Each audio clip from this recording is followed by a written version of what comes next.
ஐயோ பாவம்னு யாருக்கெல்லாம் நீங்க பாவம் பாத்தீங்களோ, யாருக்கெல்லாம் நீங்க உதவி செஞ்சீங்களோ, அவங்க தாங்க உங்களுக்கு முதல்ல ஆப்படிப்பாங்க. அதுதாங்க உண்மை. நம்ம யாரெல்லாம் பாவம் பார்த்து யாரெல்லாம் உதவி செய்யறோமோ அவங்க தாங்க நமக்கு முதல்ல எதிரியா வந்து நிக்கிறாங்க. என்ன பண்றது, கடவுள் அந்த மாதிரி கொண்டு போய் நம்மள விட்டுருக்கான். நம்மளோட தலையெழுத்துங்க, ஒன்னும் பண்ண முடியாது.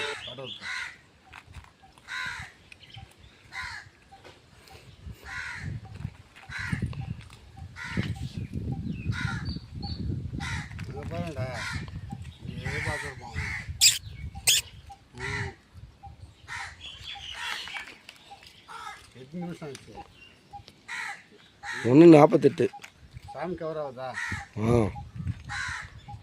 எத்தனை வயரில் ஆகும் கட்டிட்டு